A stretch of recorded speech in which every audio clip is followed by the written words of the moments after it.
Hello guys, welcome to my class and today we are going to discuss about the compaction. Compaction দেখো এমন একটা chapter, এটা numerical তো অবশ্যই, theoretical বেশি। মানে এই চ্যাপ্টারে থিওরিটিক্যাল কোশ্চেন্স বেশি আসে, নিউমেরিক্যাল কম আসে। কম আসে মানে কি, প্রিলিমসে কম আসবে। তুমি যদি মেইনসে চলে যাও তাহলে কিন্তু আবার প্রচুর নিউমেরিক্যাল কোশ্চেন্স আছে। বাট যেহেতু আমরা শুধু প্রিলিমসের দিকেই এখন বেশি ধ্যান দিচ্ছি বা এমসিকিউ কোশ্চেন্স, এখান থেকে খুব বেশি ডিফিকাল্ট এমসিকিউ কোশ্চেন করাটা একটু মুশকিল নিউমেরিক্যালি। থিওরিটিক্যালি কিন্তু অনেক করা যায়, প্রচুর বোঝার জিনিস আছে। সো এগেইন বলছি, চ্যাপ্টারটা একটু থিওরিটিক্যাল। চ্যাপ্টারটা কি theoretical, more theory concept is there then numerical. ঠিক আছে, একটু ভালো করে বুঝবে কিন্তু। হ্যাঁ, থিওরি কনসেপ্ট থাকা মানেই বুঝতে হবে। থিওরি কনসেপ্ট থাকা মানেই তোমার ইঞ্জিনিয়ারিং সার্ভিস এক্সামিনেশনের জন্য ইম্পর্টেন্ট হয়ে যায়। এবং ইঞ্জিনিয়ারিং সার্ভিসে নিউমেরিক্যালের থেকে থিওরি বেশি আসে, সেই জন্য দেখবে গেটে এই চ্যাপ্টার থেকে কোশ্চেন কম এসছে। কেন এসছে? নিউমেরিক্যালটা ইম্পর্টেন্ট না বলে।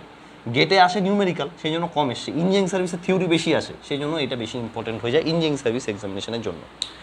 আমার একটা ইন্টারভিউ এক্সপিরিয়েন্স এখনও শেয়ার করা বাকি আছে, সেটা হচ্ছে আইআইটি গান্ধীনগরের। আমি আইআইটি গান্ধীনগরে গেছিলাম, ইন দ্য সেম ডে আমার রিটেন হয়েছিল, সেই দিনেই আমার ইন্টারভিউ হয়েছিল এবং আমার সিলেকশানও হয়েছিল।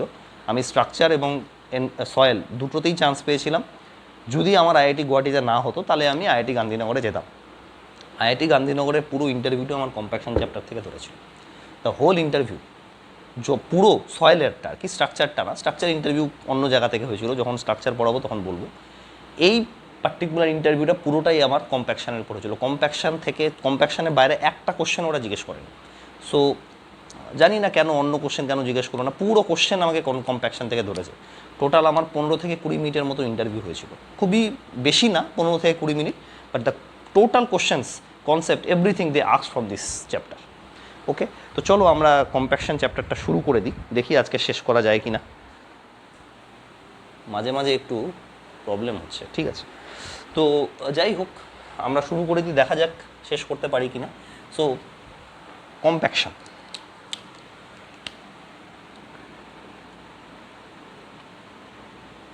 সবার প্রথমে তোমাকে জানতে হবে যে কম্প্যাকশনটার মানে কি। কম্প্যাকশন মানে, তোমাকে যদি কেউ জিজ্ঞেস করে স্যার, তুমি বলবে স্যার দেখুন, মেকানিক্যাল সিস্টেমের মাধ্যমে, মেকানিক্যাল ইনস্ট্রুমেন্টের মাধ্যমে ডাইনামিক লোড দিয়ে যদি আমরা এয়ার ভয়েডকে বের করে দিতে পারি সয়েল থেকে, সেটাকেই আমরা কম্প্যাকশন বলি। হ্যাঁ, এবং কম্প্যাকশনের মাধ্যমে কি করা হয়, বেসিক্যালি ডেনসিটিটাকে ইনক্রিজ করা হয়। সো কয়েকটা পয়েন্ট আমি বললাম, যেগুলো আমি লিখে রাখি। ফার্স্ট হচ্ছে mechanical force. Mechanical force apply করা হয় এখানে, ফোর্স অ্যাপ্লাই করা হয় ফার্স্ট, ঠিক আছে। সেকেন্ড কি হচ্ছে, এয়ার ভয়েডকে রিমুভ করা হয়, এয়ার ভয়েডকে রিমুভ করা হয়, ঠিক আছে। থার্ড, এয়ার ভয়েড রিমুভ হলো, মেকানিক্যাল ফোর্স অ্যাপ্লাই হলো। থার্ড কি হবে? থার্ড হচ্ছে তোমার ডাইনামিক লোডিং। এখানে কিন্তু ডাইনামিক হয়, স্ট্যাটিক না, ডাইনামিক লোডিং দেওয়া হয়, এইসবের মাধ্যমে হয়। এবং ফোর্থ কি বলবে, বাই দিস, মানে আফটার ডুইং দিস থিংস আমি কি রেজাল্ট পাচ্ছি, কি তার যে ডেনসিটিটা আছে, শুধু ডেনসিটি বলবে, ডাই ডেনসিটি বলবে না, ডেনসিটি ইনক্রিজেস, মানে আমি ডেনসিটিটাকে বাড়িয়ে দিচ্ছি, ডেনসিটি বাড়িয়ে দিচ্ছি। তো সয়েলের ডেনসিটিটাকে বাড়ানোর জন্য এই কাজগুলো আমরা করছি। তাহলে সয়েলের ডেনসিটি বাড়িয়ে কী লাভ হচ্ছে, এগুলো জিনিস তোমরা জানো, আমি জানি, বাট তাও একটু আমি যেহেতু পড়াচ্ছি প্রথমে একটু জানিয়ে দিই। দেখো, সয়েলের ডেনসিটি বাড়িয়ে অনেক লাভ আছে। প্রথমে তো শিয়ার স্ট্রেংথ বেড়ে যায়, শিয়ার স্ট্রেংথ, STRENGTH। কীভাবে শিয়ার স্ট্রেংথ বাড়বে? শিয়ার স্ট্রেংথের যখন তুমি ফর্মুলা পড়বে, যে সিগমা বার, যদি এফেক্টিভ শিয়ার স্ট্রেংথ ধরি, তাহলে শিয়ার স্ট্রেংথ তো টাউ হয়, tau is equal two C plus sigma bar tan phi। Basically তুমি যখন ডেনসিটি ইনক্রিজ করছো, তার মানে তুমি ফাইটাকে বাড়াচ্ছ। ফাই মানে হচ্ছে ওই তোমার ওই অ্যাঙ্গেল অফ রিপোজ যেটাকে বলে আর কি, যাই হোক। তো ফাইটাকে তুমি বাড়াচ্ছ এবং তুমি ডেনসিটি ইনক্রিজ করছো, মানে পার্টিকেলগুলো একে অপরের কাছাকাছি চলে আসছে। Particles are trying to come more close to each other. যদি পার্টিকেল বেশি কাছাকাছি চলে আসে, তাহলে ক্লে পার্টিকেলে কী হয়ে যাবে? ক্লে পার্টিকেলে হবে ভ্যান ডার ওয়াল ফোর্স। তোমাকে আমি বলেইছিলাম দুটো ফোর্স হয়, একটা হচ্ছে অ্যাট্রাকশন ফোর্স থাকে, এগুলো জিনিস বোঝো, বুঝলে বুঝতে পারবে। অ্যাট্রাকশন ফোর্সটা কী হয়? ভ্যান ডার ওয়ালের জন্য হয়, একটা হচ্ছে ভ্যান ডার ওয়ালের জন্য হয়, ঠিক আছে। আর রিপালসিভ ফোর্সটা কিসের জন্য থাকে? রিপালসিভ ফোর্সটা থাকে হচ্ছে DDL, মানে ডিফিউজ ডাবল লেয়ারের জন্য হয়। এই দুটোর জন্য তো হয় বেসিক্যালি। এবার যদি তোমার অ্যাট্রাকশন ফোর্সটা বেশি হয়, তাহলে কি আরও বেশি কাছাকাছি চলে আসবে, তার মানে কোহেশনটাও বেড়ে যাচ্ছে। তো তুমি বুঝতে পারলে ডেনসিটি ইনক্রিজের মাধ্যমে কোহেশনও বাড়ছে, ফাইও বাড়ছে। তার মানে তুমি যদি ডেনসিটি বাড়াও কোনো একটা সয়েলের, সে সয়েলটা যদি স্যান্ডি সয়েল হয় তাহলে তার ফাই বেড়ে যাচ্ছে, মানে তার শিয়ার স্ট্রেংথ বেড়ে যাচ্ছে। আবার যদি সেটা ক্লেই সয়েল হয়, সেই সয়েলে ধরো ফাই 0, তাহলে তার সি বেড়ে যাচ্ছে, সেইভাবে টাউটা বাড়ছে, মানে আলটিমেটলি শিয়ার স্ট্রেংথ তার বেড়ে যাচ্ছে। যে কোনোভাবে মেইন টার্গেটটাই হচ্ছে আমার ডেনসিটি বাড়িয়ে আমি শিয়ার স্ট্রেংথটাকে বাড়িয়ে দেবো। সয়েল কিন্তু সবসময় শিয়ারে ফেল হয়, এটা মনে রাখবে। জেনারেল শিয়ার হতে পারে, পাঞ্চিং শিয়ার হতে পারে, অথবা তোমার লোকাল শিয়ার ফেলিয়ার হতে পারে। যখন তুমি বিয়ারিং ক্যাপাসিটি পড়বে তখন তুমি জানতে পারবে সয়েলের ফেলিয়ারের 3টেই ক্রাইটেরিয়া আছে মেইন। সয়েল শিয়ারেই ফেল হয়, কিন্তু সয়েলের ফেলিয়ারে দুটো জিনিস আমাদের চেক করতে হয়, একটা হচ্ছে শিয়ার ফেলিয়ার, একটা হচ্ছে settlement criteria. This two are the main criteria, মানে সেটেলমেন্ট বেশি হলেও প্রবলেম, আবার শিয়ার ফেল হলো তো ফেল হলো। সয়েল কিন্তু সবসময় শিয়ারে ফেল হয়, অতএব শিয়ার স্ট্রেংথটা যদি আমি বাড়িয়ে দিই তাহলে আমার সয়েল ফেলিয়ারের চান্স কমে যাবে। So this is the reason why we do the compaction. এটা একটা এক্সটার্নাল ইনপুট, ঠিক আছে? কম্প্যাকশনটা কিন্তু এক্সটার্নাল একটা ইনপুট দিয়ে আমরা করি বেসিক্যালি, ঠিক আছে? এবার তোমাদের মাথায় একটা ডাউট আসতে পারে যে কম্প্যাকশন তো বুঝলাম এত কিছু, আচ্ছা আচ্ছা আর একটা জিনিস বলি। তো আমি বললাম যে গামাটা বাড়বে, তাই তো, মানে ডেনসিটি বাড়বে, your density will increase after compaction, density will increase. তাহলে কি হচ্ছে দেখো তো, বিয়ারিং ক্যাপাসিটির ফর্মুলা কি? সিএনসি। বিয়ারিং ক্যাপাসিটি মানে আমি যদি তোমাদের এখানে মানে আলটিমেট বিয়ারিং ক্যাপাসিটি কিউ ধরি, সিএনসি মানে এটা টারজাগির ফর্মুলাটা লিখছি, gamma DF N Q plus তোমার 0.5 গামা বি এন গামা। এটা ছিল ফর্মুলা, এটা হচ্ছে স্ট্রিপ ফুটিংয়ের জন্য, ঠিক আছে? এগুলো পরে পড়বে, যারা অ্যাটলিস্ট অনেকেই তো আছে যারা পাস করে গেছো, তারা তো বুঝতে পারছো যে এই ফর্মুলাটা আছে। তুমি দেখো তো গামাটা যদি আমার বাড়ে ডেনসিটি, তাহলে আমার বিয়ারিং ক্যাপাসিটিটাও বেড়ে যাচ্ছে, বিয়ারিং ক্যাপাসিটি বেড়ে যাচ্ছে। তারপরে তোমার ধরো আমি বললাম যে শিয়ার স্ট্রেংথ বেড়ে যাচ্ছে, তাহলে বিয়ারিং ক্যাপাসিটি বাড়ছে, মানে কি কি হচ্ছে, বিয়ারিং ক্যাপাসিটি বাড়ছে, শিয়ার স্ট্রেংথ বাড়ছে, ব্যাস আমার আলটিমেটলি সয়েলটা কি বেটার হচ্ছে। তাহলে সয়েলের যে প্রপার্টি আছে সেটাকে ইমপ্রুভ করার জন্য আমরা কম্প্যাকশন করি, কম্প্যাকশন। তাহলে কম্প্যাকশন কেন করি আমরা যদি জিজ্ঞেস করে, তাহলে তুমি ওই C5 বাড়ানো ওগুলো বলবে না, বলবে স্যার সয়েল কম্প্যাকশন করলে আমার বিয়ারিং ক্যাপাসিটি বেড়ে যাবে, বিয়ারিং ক্যাপাসিটি বাড়লে তার ফেলিয়ার হওয়ার চান্স কমে যাবে, এবং আমি কম বেসিক্যালি আমি কম সাইজের ফুটিং দিয়েও সেভ হয়ে যাব। আর আরেকটা হচ্ছে শিয়ার স্ট্রেংথ আমার বেড়ে যাচ্ছে, শিয়ার স্ট্রেংথ বেড়ে গেলে আমার ফেলিয়ারের চান্সটা কমে যাবে। আচ্ছা আরও একটা জিনিস, সেটেলমেন্টও কম হবে, সেটেলমেন্ট সেটাও কম হবে। তার মানে 3টেই বেটার হচ্ছে। সেটেলমেন্ট কম হলে তোমার ভালো, ডিফারেন্সিয়াল সেটেলমেন্ট হবে না, যত সেটেলমেন্ট কম তত ভালো না। তো সেটেলমেন্টও কম হচ্ছে, শিয়ার স্ট্রেংথ বাড়ছে, বিয়ারিং ক্যাপাসিটিও বাড়ছে। So by compaction we can achieve all the things. অর্থাৎ কম্প্যাকশন কিন্তু একটা ভালো গ্রাউন্ড ইমপ্রুভমেন্ট টেকনিক। কি গ্রাউন্ড ইমপ্রুভমেন্ট? তুমি যখন পড়বে গ্রাউন্ড ইমপ্রুভমেন্ট টেকনিক, যদি এমটেক করো তাহলে পড়তে পারবে, নাহলে পড়তে পারবে না। এগুলো আছে, ঠিক আছে? কী কী মাধ্যমে গ্রাউন্ডটাকে ইমপ্রুভ করা যায়, মানে একটা ধরো লুজ সয়েল আছে, সেই সয়েলটাকে কী করে ইমপ্রুভ করা যায়, those things you will study in ground improvement technique. তো এই গ্রাউন্ড ইমপ্রুভমেন্ট টেকনিক কিন্তু একটা বেটার গ্রাউন্ড ইমপ্রুভমেন্ট টেকনিক হচ্ছে কম্প্যাকশন। কারণ কি, কম্প্যাকশনের মাধ্যমে তুমি বিয়ারিং ক্যাপাসিটিও বাড়াতে পারছো, শিয়ার স্ট্রেংথও বাড়াতে পারছো, সেটেলমেন্টটাকেও কমাতে পারছো। All desirable properties of soil we can get by doing compaction. কি বলবে? অল ডিজায়ারেবল যেগুলো আমাদের কাজে লাগে, ডিজায়ারেবল প্রপার্টিস, যত ডিজায়ারেবল প্রপার্টিস আছে we can achieve, CHIEV, achieve by doing কি? কম্প্যাকশন। তাহলে কম্প্যাকশনের মাধ্যমে আমরা সব ডিজায়ারেবল প্রপার্টি অ্যাচিভ করতে পারি। দেখি দেখা যাচ্ছে কিনা, মাঝে মাঝে আবার হয়ে যায়, অসুবিধা হয়ে যায় তখন। এই হলো কম্প্যাকশন।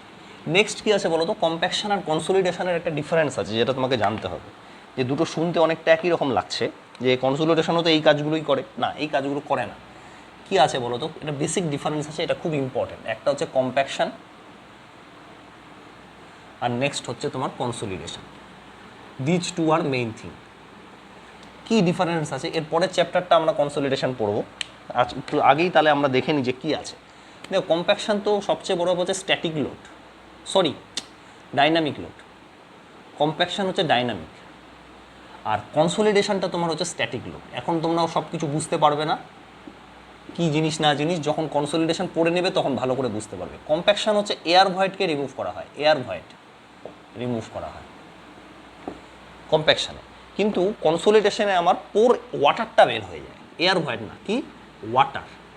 কি ওয়াটার? পোর এয়ার, পোর ওয়াটার। পোর ওয়াটার মানে যে ওয়াটারটা ভিতরে ছিল, পোর ওয়াটার রিমুভ হয়। এটাকে বাংলা কথায় মানে ভালো ভাষায় বলা হচ্ছে এক্সপালশন অফ পোর ওয়াটার।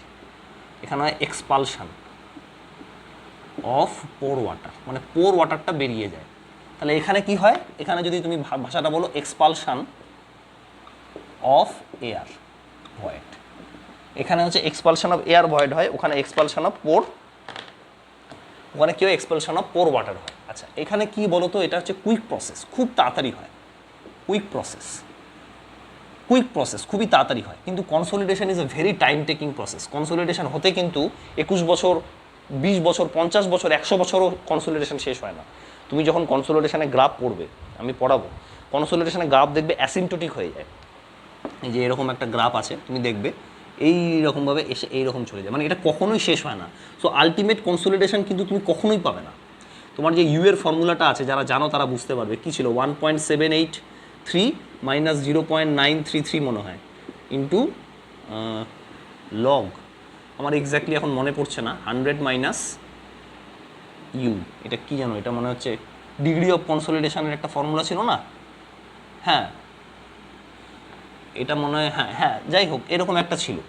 তো এটা এটা এটা কিসের ছিল যেন, এটা হচ্ছে টাইম টেকেন মনে হয়, কিছু একটা ফর্মুলা ছিল। তো দেখো এখানে আলটিমেট কনসোলিডেশন যদি তুমি 100% বসাও, এই 100% হলে তার মানে কি লগ 0 হয়ে যাচ্ছে। তো লগ 0 কিন্তু কখনোই পসিবল না হওয়াটা, আমি এটাই বলতে চাইছি, এটা মানে টিভির ফর্মুলা, ঠিক আছে। অতএব এটা কখনোই পসিবল না। অতএব তুমি মনে রাখবে যে আলটিমেট কনসোলিডেশন কখনোই অ্যাচিভ হয় না, মানে ওটা চলতেই থাকে আর কি সারা জীবনের জন্য, কখনো শেষ হয় না। অতএব কনসোলিডেশন কিন্তু একটা লং টাইম টেকেন প্রসেস। তাহলে it is time taking process, it is a time taking process, সেটা কখনোই শেষ হয় না। হ্যাঁ, প্রাইমারি কনসোলিডেশন হয়তো শেষ হয়ে যায়, কিন্তু সেকেন্ডারি কনসোলিডেশন চলতেই থাকে যুগ যুগ ধরে। আচ্ছা 4 নাম্বারটা কি আছে, এটা হচ্ছে externally applied load, external applied load মারা হয় এখানে বাইরে থেকে, না হলে হবে না। হ্যাঁ ওই বলেছিলাম mechanical form of load, mechanical form of load এখানে দেওয়া হয়, কিন্তু এখানে কি স্ট্যাটিক লোড দেওয়া হয়, নো এক্সটার্নাল অ্যাপ্লাইড লোড। তুমি বলতে পারো যে বিল্ডিং লোড পড়ে এখানে, বিল্ডিং লোড বা যাই হোক, মানে ডেড লোডের জন্য বেসিক্যালি এই জিনিসটা হয়ে থাকে। তো এগুলোই হচ্ছে কম্প্যাকশন আর কনসোলিডেশন। আরেকটা যেটা মেইন জিনিস আমি বলতে ভুলে গেছি, কম্প্যাকশন আর কনসোলিডেশনে মেইন সবচেয়ে ইম্পর্টেন্ট, সেটা হচ্ছে কম্প্যাকশানে তুমি বলবে যে এটা হচ্ছে আনস্যাচুরেটেড সয়েলের ক্ষেত্রে হয়। যদি সয়েল স্যাচুরেটেড হয় সেখানে কম্প্যাকশন করা যাবে না। If a soil is saturated you can't do compaction, এখানে লিখে রাখো, if soil is fully saturate. আরে ফুললি স্যাচুরেট হলে কম্প্যাকশন করবে কি করে, এয়ার ভয়েড তো বাড়াবেই না, এয়ার বডি নেই। ফুললি স্যাচুরেট মানে কি, ডিগ্রি অফ স্যাচুরেশন S=1। যদি কোনো একটা জিনিসের S=1 হয় সেখানে তো এয়ার ভয়েডই নেই, পুরোটাই জল আছে, তুমি কি বার করবে, এয়ার ভয়েড রিমুভ বা এক্সপালশন অফ এয়ার ভয়েডই হচ্ছে কম্প্যাকশন। এক্সপালশন অফ এয়ার ভয়েডই যদি না হয় তাহলে তো কম্প্যাকশন হবেই না। অতএব সেই জন্য ফুললি স্যাচুরেটেড সয়েলে কিন্তু কম্প্যাকশন হয় না। If soil is fully saturated there will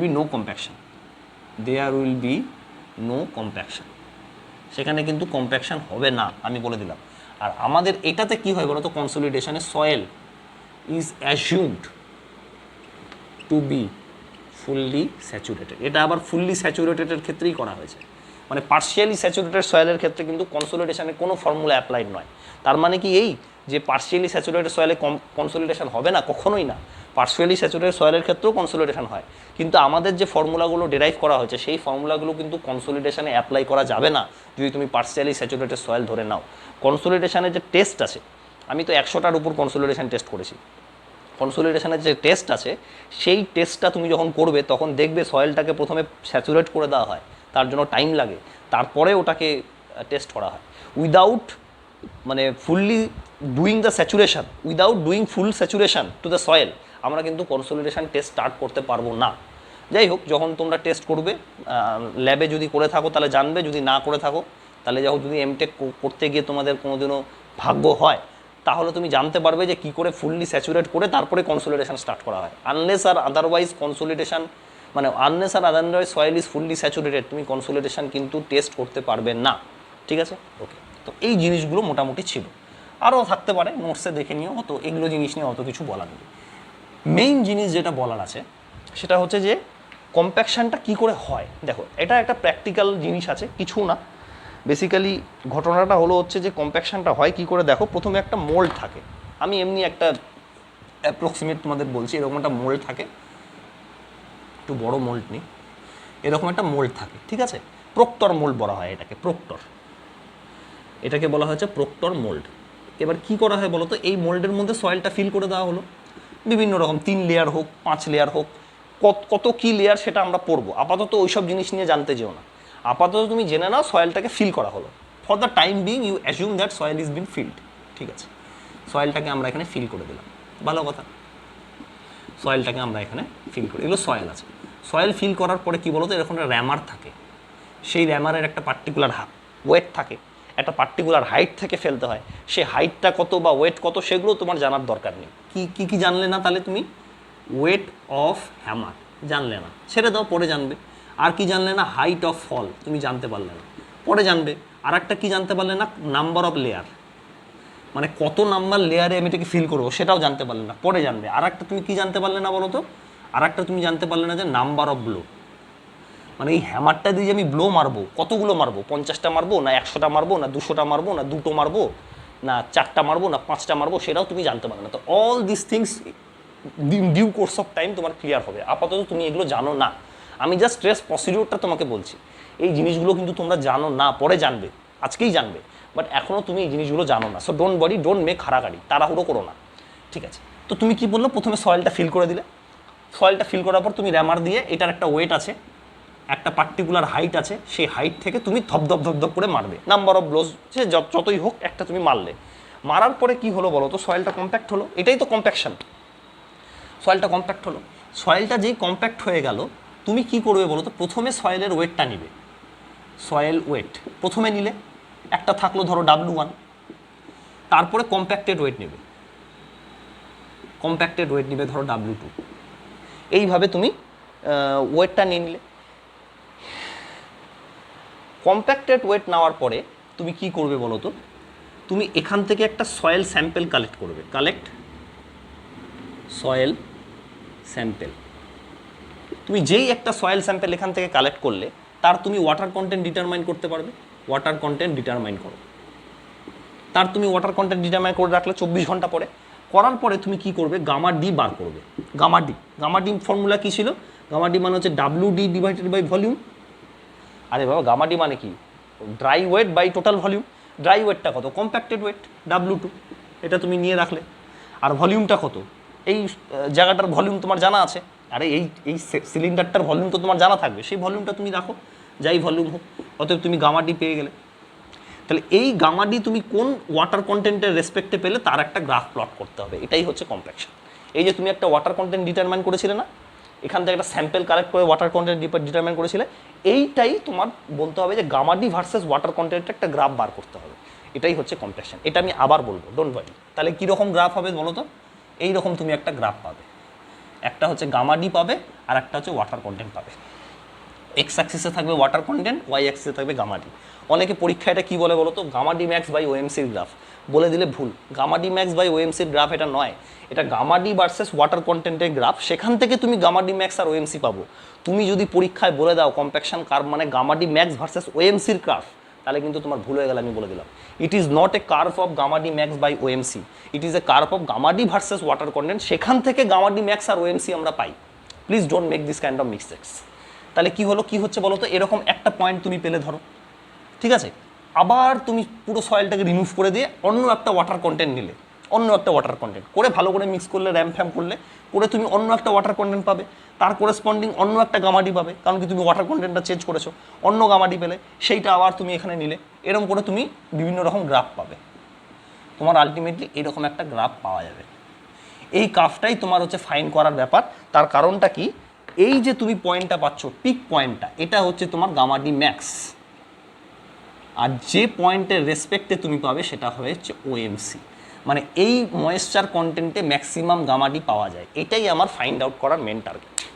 এটা হচ্ছে ল্যাবের পদ্ধতি, এটা আমি আবার বলবো, শোনো ভালো করে, ডোন্ট ওয়ারি। দাঁড়াও, একটু দাঁড়াও, আসছি। কমপ্লিটেড। তাহলে দেখো, এটা আমি আবার তোমাদের বলবো, ঠিক আছে, সব মুছে দিয়ে আবার বলবো, ডোন্ট ওয়ারি। কি হচ্ছে বলো তো? এখানে যে প্রসেসটা হচ্ছে হলো, সেই প্রসেসটাকে আমরা কম্প্যাকশন টেস্ট বলি। কি বলো তো? এরকম একটা মোল্ড আছে, একটা প্রক্টর মোল্ড হয়, ওটাকে মোল্ডটার নাম কি? Proctor mould. PROC, প্রক্টর বলে একজন লোক আছেন, উনি বার করেছিলেন, ওই জন্য এটাকে প্রক্টর মোল্ড বলা হয়। তার কিছু পরিমাণ সাইজ আছে, স্পেসিফিকেশান আছে, আমরা সব দেখব। সে প্রক্টর মোল্ডের মধ্যে বেসিক্যালি কিছু লেয়ারে আমরা ফিল করলাম, ঠিক আছে। ফিল করে সয়েলকে প্রত্যেকটা লেয়ারে একটা করে বাড়ি মারতে হবে, এটা হচ্ছে হ্যামার। এটা কি হ্যামার, এই হ্যামার দিয়ে আমি বাড়ি মারবো। বাড়ি মারার পরে সয়েলটা কম্প্যাক্ট হবে এবং এর একটা পার্টিকুলার ওয়াটার কন্টেন্ট আছে। হ্যাঁ, মানে প্রথমে ধরে নাও এটা একদম ড্রাই সয়েল আমি নিয়েছি ইনিশিয়ালি ড্রাই সয়েল নিয়ে করলাম, কোনো ওয়াটার কন্টেন্টে ছাড়ো, তারপরে তুমি 4% ওয়াটার কন্টেন্ট বাড়ালে, তারপরে 5% বাড়ালে, আবার 6% বাড়ালে, এরকম করে আস্তে আস্তে তুমি ওয়াটার কন্টেন্ট বাড়াতে থাকবে। মানে ফার্স্ট টাইম তুমি টেস্ট করবে তখন ধরো ওয়াটার কন্টেন্ট তুমি 10% নিয়ে শুরু করলে, সে ফর এক্সাম্পল। সেকেন্ড টেস্ট করবে ওয়াটার কন্টেন্ট তুমি নিবে 15%, 5% বাড়ালে। থার্ড বার টেস্ট করবে ওয়াটার কন্টেন্ট তুমি নিলে 20%, এরকম করে আস্তে আস্তে বাড়াতে থাকবে, ঠিক আছে। 5% থেকে শুরু করবে, করে আস্তে আস্তে তুমি বাড়াতে থাকবে।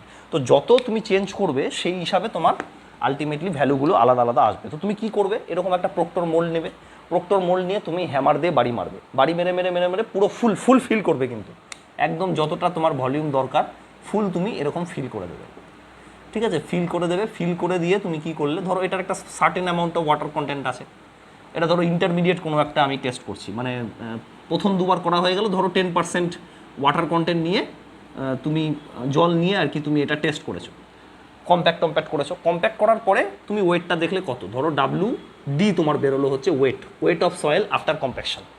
WD কি, weight of soil after compaction করার পরে তোমার এতটা ওয়েট বেরোলো। আর কি আছে, এখান দিয়ে তুমি একটা সয়েল স্যাম্পেল কালেক্ট করবে, কালেক্ট স্যাম্পেল, আর তার ওয়াটার কন্টেন্ট বার করবে যে কত আছে দেখি।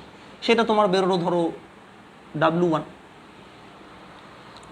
কেন, WC1 ধরো বেরোলো, W/C1 এরকম একটা ওয়াটার কন্টেন্ট বেরোলো। এবার তুমি কি করবে বলো তো, তুমি এখানে তোমাকে গামা ডিটা বার করতে হবে। গামা ডি মানে হচ্ছে ড্রাই ইউনিট ওয়েট। সেটা কি বাড়াবে, WD/ভলিউম। WD তুমি এখান থেকে বের করবে এই যে এই ভ্যালুটা, আর ভলিউম তুমি জানো এই প্রক্টর মোল্ডের ভলিউম কত জানো, তাহলে তোমার গামা ডি একটা বেরিয়ে যাবে। এই গামা ডি কোন ওয়াটার কন্টেন্টের রেসপেক্টে বেরিয়েছে সেটাও তুমি জানবে, এই যে ওয়াটার কন্টেন্ট বের করেছো, তাহলে এই গামা ডি বেরিয়েছে ধরো ওয়াটার কন্টেন্ট 1 এর রেসপেক্টে, তার মানে gamma D 1 corresponding to water content 1। বুঝতে পারলে, এরকম করে তুমি কি করবে, gamma D 2 water content 2, gamma D 3 water content 3, এরকম করে তুমি সিরিজ অফ বার করবে, ঠিক আছে।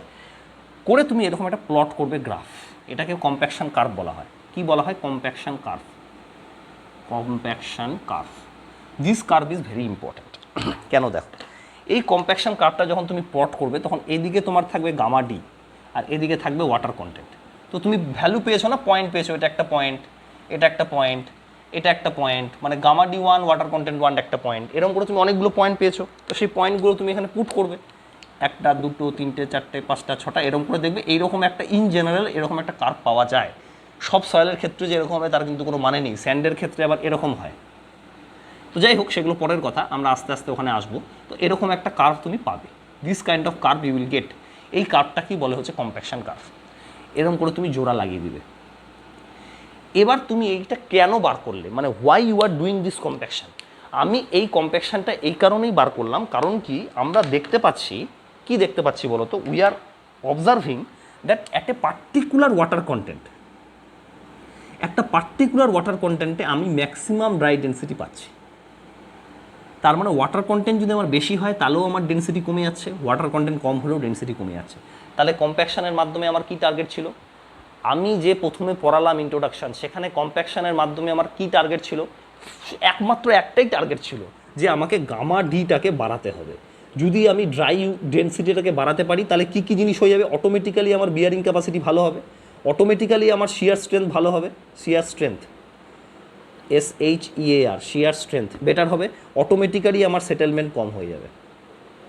এই জিনিসগুলো অটোমেটিক হতে থাকবে। অর্থাৎ মেন ক্রাইটেরিয়া হচ্ছে আমার গামাডি বাড়ানো। তা আমি যেহেতু দেখতে পাচ্ছি যে একটা পার্টিকুলার ওয়াটার কন্টেন্টের জন্য ম্যাক্সিমাম গামাডি পাওয়া যাচ্ছে, সেই ওয়াটার কন্টেন্টটাকে আমাকে বার করতে হবে। তাহলে কি করব, ফিল্ডে যখন আমি কম্প্যাক্ট করব সয়েলকে, তখন সেই ওয়াটার কন্টেন্টে নিয়ে এসে আমি কম্প্যাক্ট করব। তুমি বুঝতে পারলে আমার কথা? ফিল্ডে যখন আমি কম্প্যাক্ট করব তখন আমি সেই পার্টিকুলার ওয়াটার কন্টেন্টে নিয়ে এসে কম্প্যাক্ট করব, তাহলে আমি তার কোরেসপন্ডিং ম্যাক্সিমাম গামাডি পাবো। এটাই আমার target. Have you understood what I am trying to say? এইভাবে টেস্টটা করা হয়, ঠিক আছে। এই টেস্টটা তুমি যদি চাও তুমি কিন্তু ইউটিউবে একবার সার্চ করে দেখে নিতে পারো। আমি জানি এই টেস্টটা তোমরা অনেকবার ল্যাবে করেছো, এমন অনেক কলেজ আছে যেখানে এই টেস্ট করানো হয় না। যদি তুমি এই টেস্টটা না করে থাকো তাহলে প্লিজ একবার ইউটিউবে কম্প্যাকশন কার্ভ কী করে করা হয়, ল্যাবরেটরি মেথড, সেটা তোমরা দেখে নিও। থিওরিটা আমি পড়াতে পারি, ল্যাব তো আমি এখানে দেখাতে পারি না, ঠিক আছে? তো this is the way by which we can do compaction. তাহলে কী হলো, আমার আলটিমেটলি ওয়াটার কন্টেন্টটা দরকার। এই ওয়াটার কন্টেন্টটাকে আমরা বলি ওএমসি। ওএমসি মানে কি? এর মানে হচ্ছে optimum moisture content. Optimum moisture content. কেন বলছি অপটিমাম ময়েশ্চার কন্টেন্ট? তার কারণটা এই ময়েশ্চার কন্টেন্টে আমরা অপটিমাম ভ্যালু পাচ্ছি কিসের? না গামাডির। তুমি বুঝতে পারলে তো? গামাডি আমরা পাচ্ছি, সেই গামাডিটা গামাডি ম্যাক্স হচ্ছে। এবার ধরো এখানে কি লাভ হচ্ছে, এবার তোমাকে আমি বলছি। এটা হলে আমার মুছে দিচ্ছি এগুলো। সে ফর এক্সাম্পল এরকম একটা তোমার এমব্যাঙ্কমেন্ট আছে, এর উপর দিয়ে তুমি রেল নিয়ে যাবে, রেলগাড়ি, ঠিক আছে? 3D পিকচার, রেলগাড়ি নিয়ে যাবে। এরকম ধরো এগুলো ব্যালাস্ট তো না, এগুলো হচ্ছে স্লিপার, ব্যালাস্ট আছে, রেলগাড়ি আছে। এই রেলগাড়িটা এই এমব্যাঙ্কমেন্টের উপর দিয়ে যাবে। এটা কি? এমব্যাঙ্কমেন্ট। আর এটা কি? রেল। তুমি জানো যে রেলে কত লোড থাকে, একটা রেলে কত মানুষ থাকতে পারে? আচ্ছা, যেগুলো মালগাড়ি হয় তার ওয়েট আরও বেশি হয়, কারণ কি প্রচুর হেভি মাল হচ্ছে মালগাড়ির মাধ্যমে যায়, এবং মালগাড়ি তুমি জানো লেন্থও প্রচুর বড় হয়। সো হিউজ লোড কিন্তু পড়ে। তো হিউজ লোড যেহেতু পড়ছে, সেই লোডটাকে ক্যারি করার জন্য তো সয়েল দরকার। আলটিমেটলি কী বলো তো, সয়েলই কিন্তু সব লোড নেয়। তুমি দাঁড়িয়ে আছো, বাড়ি দাঁড়িয়ে আছে, এভরিথিং লোড ট্রান্সফার করে আমরা মাটিতে পাঠিয়ে দিই। তো সয়েল ইজ ভেরি ইম্পর্টেন্ট। সেই সয়েলটাকে, লোডটাকে নিতে হবে। যদি সয়েলটা লোড নিতে পারে তাহলে ঠিক আছে। এই যে ব্রিজ, এভরিথিং যা তুমি দেখছো, মেট্রো সমস্ত কিছু কিন্তু আলটিমেটলি লোডটা কিন্তু মাদার আর্থ নেয়, মানে সয়েল। তো যেহেতু সয়েলটা নিচ্ছে, তো এই সয়েলটা ম্যাক্সিমাম ড্রাই ডেন্সিটি থাকা ভালো। আমি যদি কোনোভাবে এই এমব্যাঙ্কমেন্টকে ওএমসিতে কম্প্যাক্ট করতে পারি, ওএমসি মানে অপটিমাম ময়েশ্চার কন্টেন্ট, তার কোরেসপন্ডিং আমি ম্যাক্সিমাম গামাডি পাবো। তাহলে ম্যাক্সিমাম গামাডি পেলে আমার কী কী সুবিধা হবে? বিয়ারিং ক্যাপাসিটি আমি ম্যাক্সিমাম পেয়ে গেলাম, আমি শিয়ার স্ট্রেংথও ম্যাক্সিমাম পেয়ে গেলাম, আর আমি সেটেলমেন্টটাও সবচেয়ে কম পাবো। তাহলে আমার বেটার হলো কি না বলো? সেটেলমেন্ট আমি কম পেয়ে গেলাম, শিয়ার স্ট্রেংথ আমি বেশি পেয়ে গেলাম, বিয়ারিং ক্যাপাসিটি আমি বেশি পেয়ে গেলাম। ওএমসি আর গামাডি ম্যাক্সে যদি আমি কম্প্যাক্ট করতে পারি, তাহলে আমার ওই কাফটা থেকে ওএমসি বার করাটা জরুরি ছিল কি ছিল না? ওই কাফ থেকে আমি ওএমসি বার করব, সেই ওয়াটার কন্টেন্টেই আমি এই সয়েলটাকে কম্প্যাক্ট করব। আমি জানি যদি আমি সেটা করতে পারি তাহলে আমি ম্যাক্সিমাম গামাডি ম্যাক্স পাবো, এবং ম্যাক্সিমাম গামাডি ম্যাক্স পেলে এই সয়েলের প্রপার্টিগুলো ইম্প্রুভ হবে। এর সাথে যেটা আর একটা হয়, পারমিয়াবিলিটিও সবচেয়ে কমে যায়। যেহেতু তুমি ম্যাক্সিমাম কম্প্যাক্ট করেছো, অর্থাৎ পারমিয়াবিলিটিও কমে যাবে। This are the things that will happen by this kind of thing. ঠিক আছে, চলো এটা মুছছি। এবার আমাদের একটা জিনিস জানতে হবে। এবার আমাদের কী জিনিস জানার সময় চলে আসলো? এবার আমাদের ওই জিনিসগুলো জানার সময় হলো যে স্যার আপনি যে বললেন হ্যামারটা মারবো, হ্যামারের ওয়েট কত? আপনি যে বললেন হ্যামারটা এরকম করে ফল করাবো, হাইট অফ ফল কত? আচ্ছা, আপনি যে বললেন লেয়ার দেবো, কত লেয়ার? 5 লেয়ার দেবো, 3 লেয়ার দেবো, 10 লেয়ার দেবো, না 25 লেয়ার দেবো? আচ্ছা, কতগুলো নাম্বার অফ ব্লো দেবো? আচ্ছা, আপনি তো মোল্ডের ভলিউমটাও আমাকে বললেন না।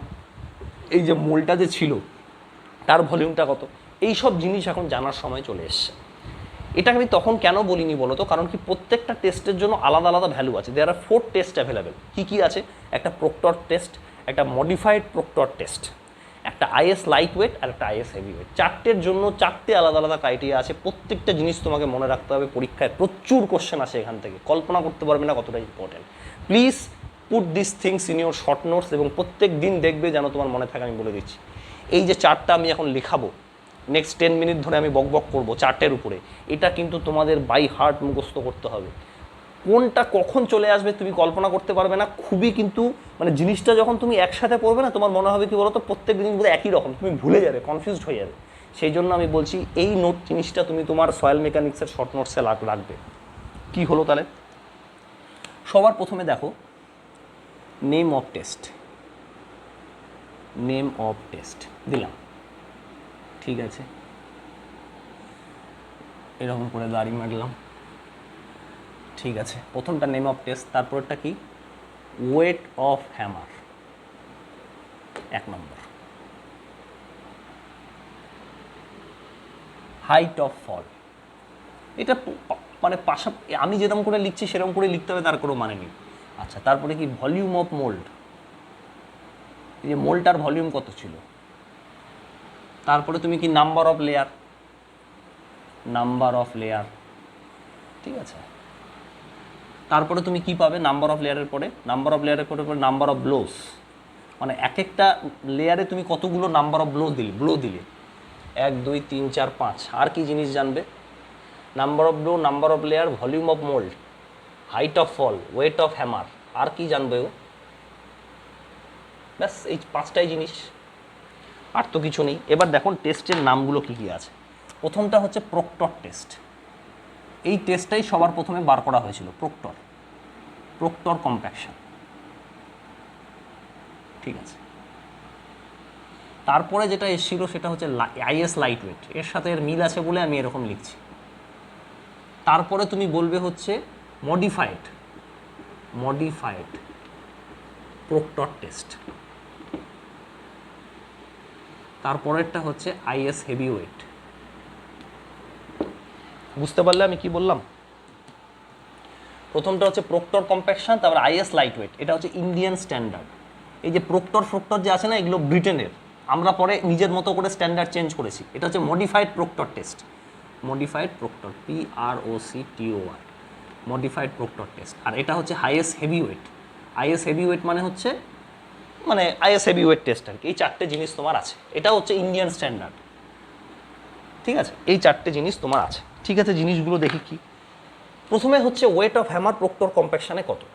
প্রক্টর কম্প্যাকশনে যে ওয়েট অফ হ্যামারটা আছে,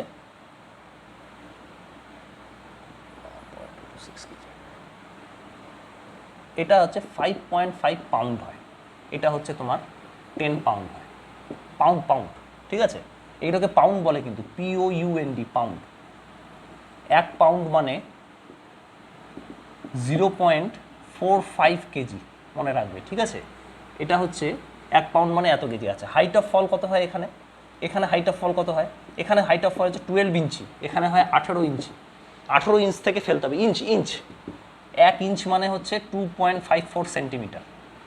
এগুলো তোমরা জানো কি না জানি না, ভগবান জানে। ভলিউম অফ মোল্ড এখানে হচ্ছে 945 সিসি হয়, 945 সিসি, ঠিক আছে। আচ্ছা, অ্যাকচুয়ালি এটা দেওয়া আছে 1/30 ফিট কিউব, সেটাকে তুমি কনভার্ট করলে 945 সিসি হয়। 1/30 ফিট কিউব, সেটাকে কনভার্ট করলে 945 সিসি হয়। নাম্বার অফ লেয়ার হচ্ছে এখানে 3 নাম্বার অফ লেয়ার্স, এখানে 5 number of layers. Number of blow হচ্ছে 25, সবখানে 25, অলওয়েজ 25। এখানে নাম্বার অফ লেয়ার হচ্ছে 3, এখানে 5। তার মানে আইএস হেভি আর মডিফাইডে 5 করে, এটা হচ্ছে 3 করে। বুঝতে পারলে? এইখানে হচ্ছে 1000 সিসি, এখানে হচ্ছে 1000 সিসি। বুঝতে পারলে? আচ্ছা, হাইট অফ ফল এটা হচ্ছে 310 মিলিমিটার, এটা হচ্ছে 450 মিলিমিটার। বুঝতে পারলে? এখানে 18 ইঞ্চি ছিল, 1 ইঞ্চি মানে 2.54 সেন্টিমিটার। সব লিখে দিচ্ছি কিন্তু। 1 পাউন্ড মানে 0.45 কেজি, 0.45 না 445, একটু দেখি তো, এক সেকেন্ড ভুলে যাচ্ছি। 1 পাউন্ড মানে 0.454 কেজি, 0.454 কেজি, 0.454 কেজি। 1 পাউন্ড মানে, যাই হোক আমি ঠিকই লিখেছিলাম, 1 পাউন্ড মানে 0.454 কেজি। আচ্ছা, এইটা কত হচ্ছে? এইটা হচ্ছে তোমার 2.6 কেজি, আর এটা হচ্ছে 4.9 কেজি। এই 4টা তোমাকে ভাই মনে রাখতে হবে, কিছু করার নেই। Proctor compaction, is light wait, modified proctor test, is heavy wait. তুমি যদি চাও দুটো প্রক্টরকে একসাথেও রাখতে পারো, তোমার ইচ্ছা। কীভাবে মনে রাখবে, কী করবে জানি না, তোমাকে এই 4টা মনে রাখতে হবে। আমি একটু দেখিনি আমি কিছু ভুল লিখলাম কিনা, এগুলো পড়া হয় না অনেক দিন, আমিও ভুলে যেতে পারি। 5.5 পাউন্ড, 10 পাউন্ড, 4.9, 310, 450, 12, 18 ইঞ্চি, 945, 945 হাজার, না সব ঠিক আছে। 1 2 3 4 5, ব্যাস, এভরিথিং ইজ কারেক্ট। এই 5টা জিনিস তোমাকে মনে রাখতে হবে। Please make sure you are putting this in your note. তুমি তোমার নোটে রাখবে, শর্ট নোটসে আর কি, এবং এটা তুমি প্রতিদিন দেখবে। এই জিনিসটা কিন্তু কোনটা যে পরীক্ষায় আসবে, কতগুলো ডেটা আছে বলো তো? 1 2 3 4 5, 1 2 3 4, মানে 4 5 20টা ডেটা আছে। 1 2 3 4 5 6 7 8 9 10 11 12 13 14 15 16 17 18 19 20। এই 20টার মধ্যে কোনটা যে পরীক্ষায় আসবে কোনো ঠিক নেই কিন্তু। ফট করে বলে দিতে পারে যে আইএস হেভি ওয়েটের ক্ষেত্রে ভলিউম অফ মোল্ড কত, আইএস মডিফাইড প্রক্টর টেস্টের ক্ষেত্রে হাইট অফ ফল কত। সব কিছু জিনিস তোমাকে মনে রাখতে হবে, ঠিক আছে। So this is the thing that you have to write. তুমি নোট করে নাও এটা, ঠিক আছে। আচ্ছা, এবার পরীক্ষায় নেক্সট কি আসে বলো তো? নেক্সট হচ্ছে এনার্জিটা বার করতে বলে যে প্রক্টর টেস্টে কত এনার্জি হলো, আইএস লাইট ওয়েটে কত এনার্জি হলো, মডিফাইড প্রক্টর টেস্টে কত এনার্জি হলো, আইএস হেভি ওয়েটে কত এনার্জি হলো, এবং এর রেশিওগুলোও পরীক্ষায় দেয়। আমি এগুলো একটা একটা করে তোমাদের বার করে দেখাচ্ছি, কোনো ব্যাপারই না। দেখো প্রথমে প্রক্টর টেস্টের এনার্জি, তো এনার্জি ইন প্রক্টর টেস্ট কী করে বার করবে, কিছুই না, এনার্জি মানে কি mgh, mg ইন্টু এইচ, সেটা ডিভাইডেড বাই ভলিউম, মানে এনার্জি পার ভলিউম বার করতে হয়েছে। করো, মাস কত, প্রক্টর টেস্টের মাস কত, 5.5 পাউন্ড, পাউন্ড রাখলে তো আমার হবে না, কেজিতে নিয়ে আসতে হবে, মানে 5.5 ইন্টু 0.45, এটা কেজি হয়ে গেল, এটা হলো কেজি। জি লাগবে মানে 9.81, ঠিক আছে। এইচ, এইচ কত গো, 12 ইঞ্চি ইন্টু 12 ইঞ্চি, ইঞ্চি তো রাখলে চলবে না, 2.54 করলে সেন্টিমিটার হয়ে গেল, কিন্তু আমার লাগবে হচ্ছে মিটারে, মিটারে না সেন্টিমিটারেই থাক, সেন্টিমিটার হয়ে গেল, ঠিক আছে, সেন্টিমিটার হয়ে গেল। আচ্ছা, এটা হয়ে গেল সেন্টিমিটারে, ওকে, mgh হলো। আর এটা কিন্তু নিউটন হয়ে গেছে, কেজির সাথে 9.81 গুণ করা মানে কি বলতো, আলটিমেটলি এটা নিউটন হয়ে গেছে, তাহলে নিউটন সেন্টিমিটার হলো আর কি। এখন আপাতত ইউনিটটা নিউটন সেন্টিমিটারে আছে, ঠিক আছে, ভুল করবে না, নিউটন সেন্টিমিটার হলো। আর কি আছে, আচ্ছা এখানে দেখো তো কতগুলো লেয়ার আছে, 3টে লেয়ার, প্রত্যেকটা লেয়ারে আমরা 25টা করে ব্লো দিয়েছি, ব্যাস energy complete, divided by volume করো, ভলিউম কত, 945 সিসি, 945 সিসি, এইটা হলো তোমার নিউটন সেন্টিমিটার পার সিসি। তার মানে এর ইউনিটটা তোমার যেটা বেরোবে সেটা আপাতত বেরোবে নিউটন সেন্টিমিটার পার সেন্টিমিটার কিউব, সিসি মানে সেন্টিমিটার কিউব, মানে নিউটন পার সেন্টিমিটার স্কোয়ার, এরকম একটা ইউনিট তোমার বেরোবে, ঠিক আছে। না এইরকমই ইউনিটটা রাখো, মানে ভলিউম মানে এনার্জি পার ইউনিট ভলিউম, ঠিক আছে। এটা মিটারে কনভার্ট করে নেবো আমরা পরে, আপাতত দেখি ভ্যালুটা কত বেরোচ্ছে। দাঁড়াও, ক্যালকুলেটরটা কোথায় গেল, ক্যালকুলেটরটা কোথায় গেল, হ্যাঁ ক্যালকুলেটর পেয়ে গেছি, ঠিক আছে, ক্যালকুলেটর পেয়ে গেলাম। এবার দেখো 5.5 ইন্টু 0.454 ইন্টু 9.81 ইন্টু 12 ইন্টু 2.54, এটা সেন্টিমিটার হয়ে গেল, ইন্টু 3 ইন্টু 25, সো এটা বেরোলো 55996 ডিভাইডেড বাই 945, এবার 59 বেরোচ্ছে, এটা আলটিমেটলি তোমার বেরোচ্ছে হচ্ছে 59.25 নিউটন সেন্টিমিটার পার সেন্টিমিটার কিউব। এবার নিউটন সেন্টিমিটারে রাখা যাবে না, এটাকে নিউটন মিটারে কনভার্ট করতে হবে, তাহলে নিউটন মিটার যদি আমি নিয়ে আসি, কিন্তু এটাকে আমি মি decimeter, 0.5925 newton meter per centimeter cube. আচ্ছা সেন্টিমিটার কিউব রাখা যাবে না, এটাকে মিটার কিউবে আনতে হবে, এটাকে মি ডেসিমিটার সেন্টিমিটার, তাহলে 10⁻⁻6 মানে 10⁻6 দিয়ে গুণ করতে হবে, ইন্টু 10⁻6, তাহলে এটা কত হচ্ছে 592,500 কিলো জুল, কিলো জুল তো না জুল, মানে নিউটন মিটার হচ্ছে জুল পার মিটার কিউব, তাহলে কিলো জুলে যদি আমি আনি 592.500 kilo joule per metre cube, এগুলো কিন্তু পরীক্ষায় আসে। এটা তোমার হচ্ছে প্রক্টরের জন্য, প্রক্টর কম্প্যাকশন টেস্ট এনার্জি, দেখি অ্যান্সারটা ঠিক বেরোলো কিনা, 593, হ্যাঁ ঠিকই আছে, প্রক্টরের জন্য তোমার মোটামুটি এরকম বেরোনোর কথা। স্ট্যান্ডার্ড প্রক্টরের জন্য বেরিয়েছে হচ্ছে, এখানে বলছে 595 আছে, বলছে 595, ভাই ভুল কোথায় করলাম, 945 ঠিকই আছে বেসিক্যালি, 945 সিসি, এক সেকেন্ড দাঁড়াও,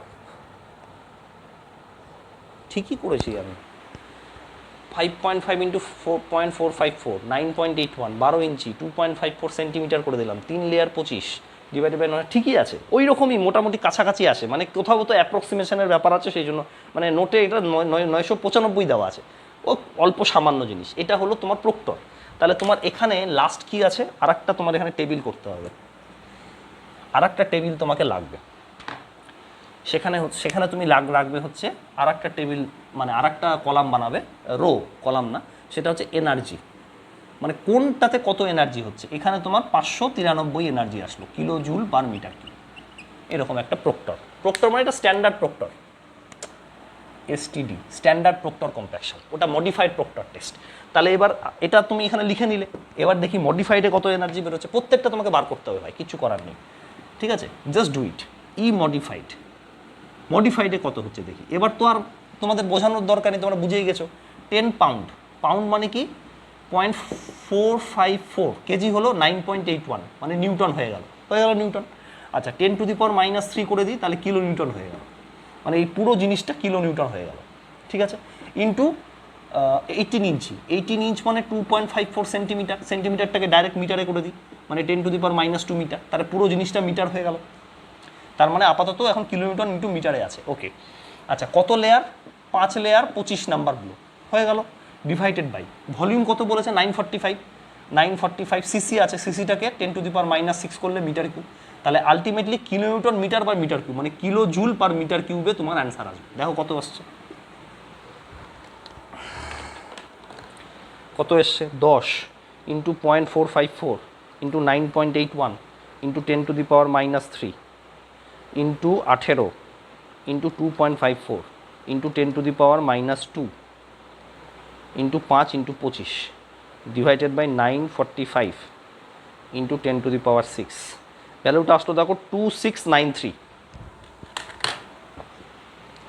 দেখি 2693 আছে নাকি, 2674 দেওয়া আছে, ঠিক আছে 2693 কিলো জুল পার মিটার, মানে অ্যাপ্রক্সিমেটেড ভ্যালু আর কি, বুঝতে পারলে তো? অত চাপ নেওয়ার দরকার নেই এগুলো এখন, মানে এই যে পাউন্ডটাকে ওরা কত নিয়েছে, হয়তো 0.45 নিয়েছে, তাহলে ভ্যালু আলাদা চলে আসবে, সেই জন্য কত কাছাকাছি ভ্যালু হলে কোনো চাপ নেই। আচ্ছা এবার আইএস লাইট ওয়েট দেখি, তার মানে আইএস লাইট ওয়েট দেখি, লাইট ওয়েটে কত আসে। এবার তো তোমরা বুঝে গেছো 2.6 কেজি, এখানে তো কেজিতেই আছে, ইন্টু 9.81 ইন্টু 10⁻³ কি নিউটন হয়ে গেল, কিলো নিউটন, ইন্টু 310 মিলিমিটার বলেছে, মিলিমিটার মানে হচ্ছে 10⁻³ করতে হবে metre. 3 layer 25 number of blow, 3 layer 25 number of blow divided by 1000 cc, 1000 cc আছে, মিটার কিউব করতে গেলে 10⁻⁶, এটা কিসে আসবে? Kilo joule per metre cube. কলো 2.6 ইন্টু 9.81 ইন্টু 10⁻³ ইন্টু 310 ইন্টু 10⁻³ আচ্ছা ইন্টু 3 ইন্টু 25 ডিভাইডেড বাই 10⁻³ তাহলে 593 হচ্ছে, এটা আসছে 593 kilo joule per metre cube, মানে এটারই মতো চলে আসলো 593। এটা কত আছে দেখি IS light weight, IS light ওয়েটে 593 দেওয়া আছে, ব্যাস হয়ে গেল, দেখলো তো একদম এক্স্যাক্ট অ্যান্সার চলে আসলো এটা। এবং আইএস হেভি ওয়েট দেখি, লাস্ট আইএস হেভি ওয়েটটাও তুমি এরকম করে বার করবে, কি করবে? Is heavy wait, heavy weight champion, আচ্ছা কত? 4.9, আগে যে কত ডাব্লিউ দেখতাম 9.81, ফালতু জিনিস সব, 10⁻³ ইন্টু 450 বলেছে, ইন্টু 10⁻³ মিটারে আসলো, into 5 layer 25 number of blow each লেয়ারে ডিভাইডেড বাই তোমার হচ্ছে 1000 ইন্টু 10⁻⁶। তাই এইটা কেটে দিই, বেকার বারবার ক্যালকুলেট করছিলাম। 10⁻³ কেটে দিলাম, 4.9 into 9.81 into 450 into 5 into 25 divided by 1000, তাহলে 2703 আসলো। দেখো তো এখানে আসলো 2703 কিলো জুল পার মিটার। এই এনার্জিগুলো তোমাকে পরীক্ষায় মনে রাখতে হবে, এইগুলো মোটামুটি। আমি তোমাকে একটা ভালো কথা বলবো, এটা তো 593 চলে আসলো, এটা 2693 মনে রাখার কোনো দরকার নেই, এটাকে তুমি মনে রাখো 2700, কিচ্ছু হবে না 2700, এটাকেও 2700 মনে রাখো, কিচ্ছু হবে না, একটু অ্যাপ্রক্সিমেশন করলে কিচ্ছু হয় না, কোনো ভ্যালু যদি তুমি একটু এদিক ওদিক নাও ভ্যালু আলাদা চলে আসবে, তাহলে তোমার মনে রাখতে সুবিধা হবে। মানে আইএস লাইট ওয়েট আর প্রক্টরের জন্য এনার্জিটা হচ্ছে এইটা, আর হেভি ওয়েট আর মডিফাইডের জন্য হচ্ছে এইটা, এগুলো কাছাকাছি থাকে এনার্জি, মানে এটা দেখবে 2693 2703, খুব অতটা ডিফারেন্স হয় না, বুঝতে পারলে তো? তোমার মনে রাখতে সুবিধা হবে, আশেপাশে অ্যান্সার দেখলে ঠিক করে দেবে। এইবার পরীক্ষা যেটা কোশ্চেন দেয় হচ্ছে রেশিও দেয়, মানে তোমাকে বলবে যে standard proctor versus modified proctor, এর রেশিও বলো। প্রথমে উপরে মডিফাইডটা থাকে, মানে কত বেশি এনার্জি আর কি, মডিফাইড প্রক্টর পরীক্ষা এটা দেয়, ডিভাইডেড বাই স্ট্যান্ডার্ড প্রক্টর, মানে ওরা জানতে চাইছে যে মডিফাইড প্রক্টরের এনার্জি স্ট্যান্ডার্ড প্রক্টরের থেকে কত গুণ বেশি। করে দাও, মডিফাইডে কত এসছে 2700, আর এখানে কত এসছে 593, রেশিও করো দেখি কত আসে, 4.5 মতো আসার কথা, 2700 ডিভাইডেড বাই 593, দেখো 4.55 এসছে। এটা তুমি শুধু মনে রাখবে পরীক্ষার সময়, ব্যাস, তোমাকে এই রেশিওটা বারও করতে হবে না, পরীক্ষা এটা ডাইরেক্টলি আসে ইঞ্জিনিয়ারিং সার্ভিসে। তুমি কি ইঞ্জিনিয়ারিং সার্ভিসে এটা বার করবে, এটা বার করে, তবে এটা বার করবে, সময় আছে? You have to remember this formula. আমি কি বললাম তোমাকে এটা মনে রাখতে হবে ভাই, কিছু করার নেই। রিমেম্বার যে আইএস প্রক্টর আর মানে is heavy wait IS light ওয়েটের রেশিও কত 4.55, মডিফাইড প্রক্টর আর স্ট্যান্ডার্ড প্রক্টরের রেশিও কত 4.55। ওই যে যেমন তোমাকে একটা বলেছিলাম না যে বোসেনেক্স থিওরি আর ওয়েস্টারগার্ড থিওরি কত ডিস্টেন্সে গিয়ে মেলে, ভ্যালু ছিল 1.52 ইঞ্জিনিয়ারিং সার্ভিসে এসেছিল। এটাও তুমি করতে পারবে না কিন্তু পরীক্ষায়, তোমাকে এটা মনে রাখতে হবে। ইঞ্জিনিয়ারিং সার্ভিস পরীক্ষায় করার সময় থাকবে না, তুমি করতে পারবে না। You have to remember this formula value and directly put it. তেমনি এটাও তোমাকে মনে রাখতে হবে যে আইএস হেভি ওয়েট আর লাইট ওয়েটের রেশিও কত 4.55, মডিফাইড প্রক্টর আর স্ট্যান্ডার্ড প্রক্টর রেশিও কত 4.5। তোমাকে মনে রাখতে হবে, কিচ্ছু করার নেই। এই ছিল আমার প্রক্টর কম্প্যাকশন টেস্ট। দেখি কতক্ষণ হলো, মোটামুটি 38 মিনিট 45 মিনিটের মতো হয়ে গেছে, 45 মিনিট, ঠিক আছে। এই ছিল হচ্ছে আমার প্রক্টর কম্প্যাকশন টেস্টের ব্যাপার বোঝানো। ব্যাস তুমি বুঝে গেলে আশা করি কোনো ব্যাপার না, ভেরি ইজি। দেখো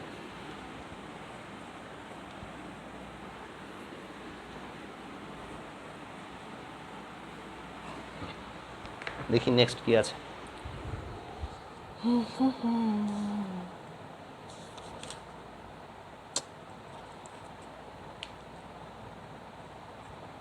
রিলেটিভ কম্প্যাকশনটা বলে ছেড়ে দিই, কারণ কি বাকি জিনিসটা বলতে গেলে সময় হবে না। চলো এইটুকু বলে আমি আজকে ছেড়ে দিই, তোমরা পড়ো, ঠিক আছে। নেক্সট দিন যখন আমরা পড়বো তখন আবার আমরা ভালো করে পড়বো। এখন জাস্ট 5 মিনিটের একটা রিলেটিভ কম্প্যাকশন বলে একটা জিনিস আছে, সেই জিনিসটা আমি তোমাদের বলে দিই। কী বলবো? রিলেটিভ কম্প্যাকশন খুব important. Relative compaction, what is relative compaction? কালকে আমি সয়েলের ক্লাসে দেবো, শেষ করতে হবে কম্প্যাকশন। রিলেটিভ কম্প্যাকশন কী দেখো, রিলেটিভ কম্প্যাকশন হচ্ছে গামা ডি ম্যাক্স যেটা আমরা ল্যাবরেটরিতে পেলাম divided by gamma d max যেটা আমরা ফিল্ডে পেলাম। The ratio of this two is called relative compaction. এটা তোমাকে মনে রাখতে হবে। এটা হচ্ছে স্ট্যান্ডার্ড ডেফিনেশন। তোমাকে যদি ইন্টারভিউতে জিজ্ঞেস করে, তাহলে তুমি এটাই বলবে। ইন্টারভিউতে তোমাকে জিজ্ঞেস করবে হোয়াট ইজ রিলেটিভ কম্প্যাকশন, তুমি বলবে স্যার দেখুন ল্যাবরেটরিতে তোমাকে বলতে পারে কিন্তু যে তুমি বলছো gamma d max by gamma d max field, তা এই দুটো তো একই হওয়ার কথা। আমি বলবো স্যার একই হবে না, কেন বলুন তো? ল্যাবে কোয়ালিটি কন্ট্রোল বেটার। তোমাকে বলতে পারে যে রিলেটিভ কম্প্যাকশন তো তাহলে সবসময় এক হওয়ার কথা, ল্যাব বাই ফিল্ড। তুমি বলে স্যার এক কখনোই হবে না, কারণ কি এর quality control better. Quality control মানে ল্যাবে তুমি বেশি কোয়ালিটি কন্ট্রোল করতে পারবে, কোয়ালিটি কন্ট্রোল বেটার। আর ফিল্ডে কী বলো তো, অত কোয়ালিটি কন্ট্রোল করা সম্ভব নয়। মানে যতটা তুমি ভালো রিলেটিভ কম্প্যাকশন যত বেশি আনতে পারবে তত সে ভালো সাইটে কাজ করেছে। মানে ধরো তুমি যদি কম্প্যাকশন করো ফিল্ডে গিয়ে, তাহলে হয়তো রিলেটিভ কম্প্যাকশন খুব কম আসবে, হ্যাঁ, মানে গামা ডি ম্যাক্সটা কম আসবে, বেশি আসবে, রিলেটিভ কম্প্যাকশন বেশি আসবে, ঠিক আছে। কারণ কি গামা ডি ল্যাবটা বেশি আসবে, রিলেটিভ কম্প্যাকশন এক সেকেন্ড, ফিল্ডের কম্প্যাকশন ভ্যালুটা কম আসবে, গামা ডি এটা বেশি আসবে, তার মানে তোমার রিলেটিভ কম্প্যাকশনটা বেড়ে যাবে। এটা কি ফিল্ড বাই ল্যাব নাকি একটু দেখি তো, আমার কনফিউশন হচ্ছে। Gamma d field by lab, হ্যাঁ এটাই হবে। রিলেটিভ কম্প্যাকশন বাড়ে কী করে, আমার ভুল হচ্ছে, এটা ফিল্ড বাই ল্যাব হবে। আমি দেখো বুঝে গেলাম, কিন্তু আমি মুখস্থ করেছিলাম অনেক দিন আগে, ভুলে গেছিলাম, জাস্ট কনসেপশন দিয়ে আমি বুঝে গেলাম যে আমার ভুল হচ্ছে। অর্থাৎ তুমি যদি কোনো জিনিস ভালো করে পড়ে থাকো না, তাহলে তুমি কি বলো তো নিজের ভুলটা নিজেই বুঝতে পারবে। দেখো আমি কিন্তু নোট না দেখেই বুঝে গেছিলাম ভুল হচ্ছে। এটা হচ্ছে gamma d max field by gamma d max lab হবে, উল্টো বলেছি আমি। কেন বলো তো? কারণ কি রিলেটিভ কম্প্যাকশন কখনোই একের থেকে বেশি হতে পারে না, তাহলে তো ভালো হয়ে গেল। রিলেটিভ কম্প্যাকশন সবসময় কম হবে। তার মানে কি, ধরো আমি তোমাকে বলছি এই একটা লোক আর এ একটা লোক, দুজন লোক হচ্ছে কম্প্যাকশন করছে। এ হচ্ছে বেটার মানে কি, এ হচ্ছে ধরো ম্যাসন, মানে ভালো ম্যাসন আর কি, মানে যে ভালো কাজ করে বেটার গুড। এ হচ্ছে খারাপ। তাহলে এ যদি তোমার ফিল্ডে গিয়ে রিলেটিভ কম্প্যাকশন করে, সে হচ্ছে বেশ মানে ক্লোজ টু ওয়ান কখনোই হবে না, ক্লোজ টু 1 হবে। আর তোমার এই লোকটা যদি করে কি হবে বলো তো, 0.5 0.4, মানে যত রিলেটিভ কম্প্যাকশনের ভ্যালুটা কম হবে তত পুয়ার কোয়ালিটির ফিল্ডে কাজ হয়েছে। বুঝতে পারলে তো? এখানে কি ব্যাপারটা হচ্ছে বলো তো?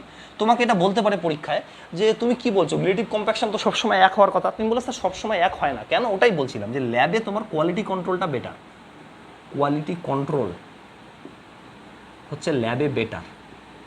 যেহেতু ল্যাবে কোয়ালিটি কন্ট্রোল বেটার হবে, সেহেতু এর ভ্যালুটা সবসময় বেশি থাকবে, অলওয়েজ বেটার হবে। কিন্তু ফিল্ডে গিয়ে তুমি অত ভালো কম্প্যাক্ট করতে পারবে না, পুয়ার কোয়ালিটি কন্ট্রোল হয়, পুয়ার কোয়ালিটি কন্ট্রোল কিউসি। যেহেতু ফিল্ডে পুওর কোয়ালিটি কন্ট্রোল হয়, অতএব অত কোয়ালিটি মেনটেন করা সম্ভব নয়, সেই জন্য এর ভ্যালুটা সবসময় কম হবে, সেই জন্য রিলেটিভ কম্প্যাকশনের ভ্যালু সবসময় কম হয়। বাট এটা তুমি মনে রাখো, লিখে রাখো, যা খুশি তাই করো।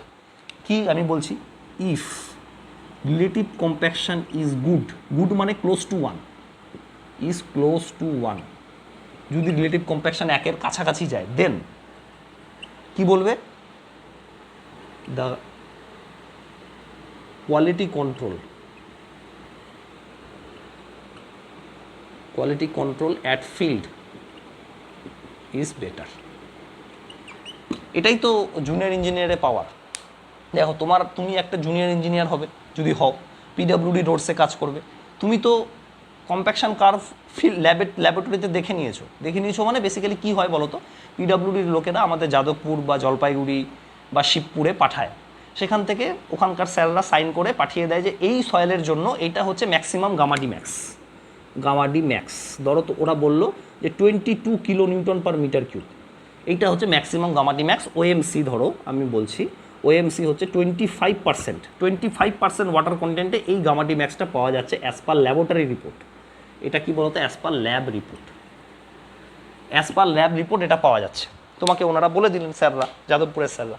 এবার তুমি ফিল্ডে গিয়ে তুমি ময়েশ্চার কন্টেন্ট চেক করলে, দেখলে 25%ই আছে, ভালো কথা।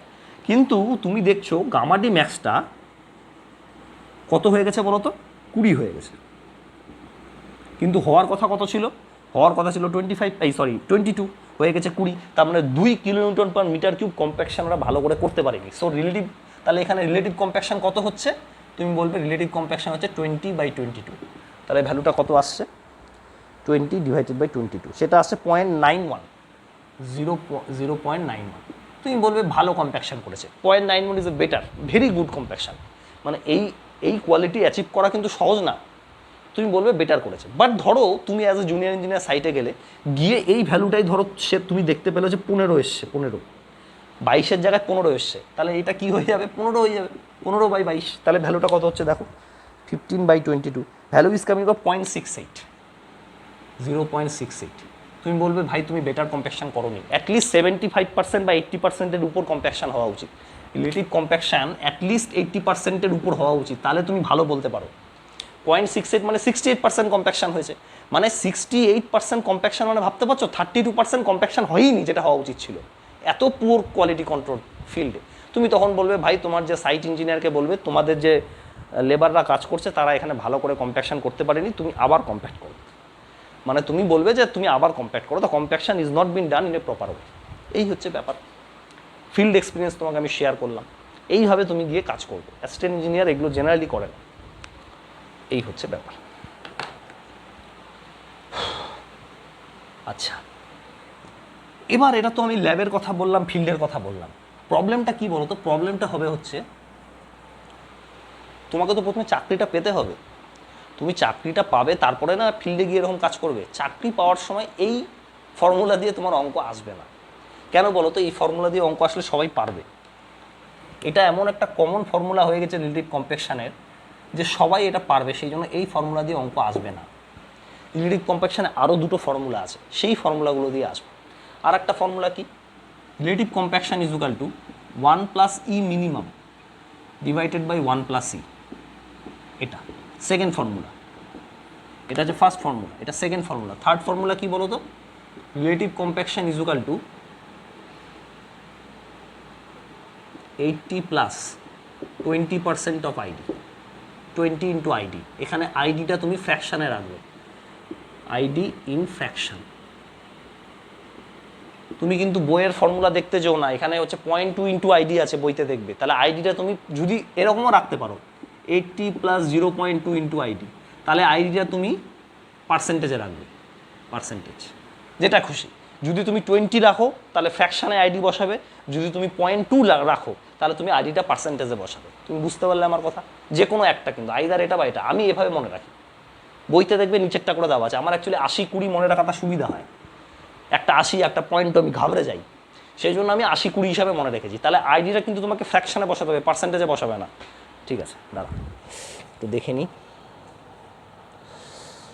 হ্যাঁ ঠিক আছে, এইটা হচ্ছে তোমার 3টে ফর্মুলা, এই দুটো ফর্মুলা দিয়েই তুমি দেখবে। আচ্ছা আইডিটা কি, তুমি বলতে পারো দাদা আইডিটা তো বুঝতে পারছি না, আইডিটা খুব সোজা গো, আইডি মানে হচ্ছে রিলেটিভ ডেন্সিটি, আইডি মানে হচ্ছে রিলেটিভ ডেন্সিটি, এটা তোমরা করেছো, রিলেটিভ ডেন্সিটি।